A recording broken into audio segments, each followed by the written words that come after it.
Namibia, a country with a population of just 2.1 million people and whose borders are the vast Atlantic Ocean to the west, Angola to the north, and Botswana and South Africa to the east and south, is not often associated with offshore oil exploration.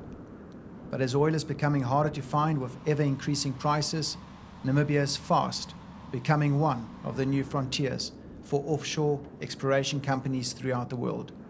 2014 would see Repsol Oil and Gas engaged in a challenging exploration campaign off the coast of Namibia, which was to be supported by a forward airbase constructed on the shores of the notorious Skeleton Coast of Namibia.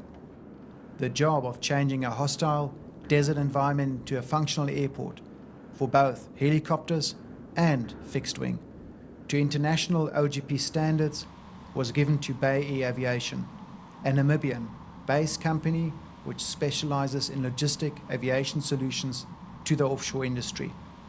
It was no surprise that building and operating an airbase in an area that was once referred to as the gates of hell required a very different approach and a dedicated team that would not accept failure. This is their story. The decision to utilize Terrace Bay as the future home of the airbase was made early on. The idea was backed by the concept that some infrastructure was already in place. Our basic goal was to set up a forward operating base to support helicopter and fixed-wing operations, so as to be able to move passengers on a daily basis between Windhoek, the capital of Namibia, and the Repsol drill ship, which was anchored 90 nautical miles offshore Terrace Bay, in what can only be described as heavy Atlantic sea swell. We started off by having our team do a comprehensive virtual 3D design layout with consideration to prevailing winds, anticipated coastal fog, air traffic flow, but also less obvious challenges, such as ground traffic of support and resupply vehicles on highly unstable soil, the impact of local wildlife, and the requirement to return the area to its original state after completion of the project. Once all pre-planning was finalized, we could start with moving heavy machinery to Terrace Bay for clearing and compacting the operational area, as well as preparing the maneuvering area for the required paving that needed to be done. The soil, consisting of a silt-based granular structure, made moving machinery anything but simple. We kept on getting vehicles and trucks bogged down, and various recovery methods were tried, and eventually became the order of the day. Paving was required to minimize dust circulation, and when completed covered an area of close to 4,000 square meters. To put this in perspective, this alone required in excess of 40 return road trips by low bed, and roads that were not made for such traffic frequencies caused huge delays with frequent breakdowns. All in all, more than 40 tyres were lost on the gravel road, with one truck burning out completely after catching fire due to brakes overheating.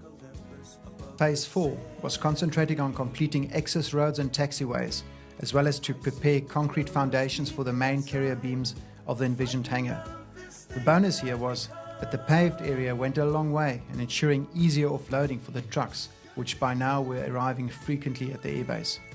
Besides the erecting of the hangar, Phase 5 also included all movements of low-bed transporters to deliver the hangar at the airbase in the first place. The hangar itself was manufactured over 700 kilometers away and transported in sections to Terrace Bay. Some changes were made to the initial positioning of the hangar as to better avoid the prevailing wind, which were battering the construction crew for weeks.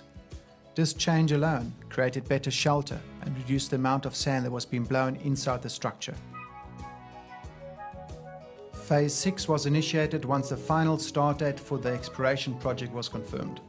This included movement of all containerized units, such as offices, fuel storage facilities, medical units, fire engines, passenger briefing and waiting areas, but also accommodation units that were moved to Terrace Bay, as by now the project has increased the Terrace Bay population by close to 50%, which presented its own challenges.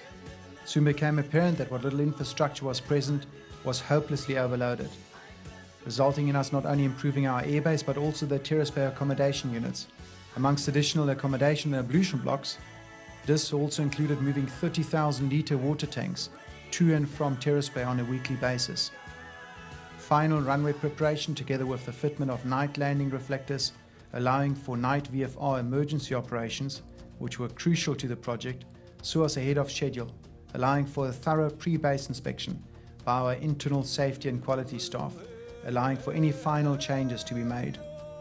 Once all work was completed, a final audit by Repsol ensured that all requirements were complied with and the airbase was deemed operational by 18th March 2014. Indeed, it has been as a result of proactively working closely together with our internal managers and the client auditors. The airbase was fully operational and operated by BayAir Aviation without incidents for a period close to 3 months, with the last flight leaving Terrace Bay on the 16th of June. By this time, over 1,500 passengers were moved and over 400 flight hours accumulated, in possibly the worst weather spell ever experienced on the Namibian coast. The on-site crew of 22 people flawlessly executing their duties under the toughest condition. This project stands as a testament what can be achieved through proper planning, although a place like the Skeleton Coast is a strong reminder that some places on Earth demand respect and will never be tamed.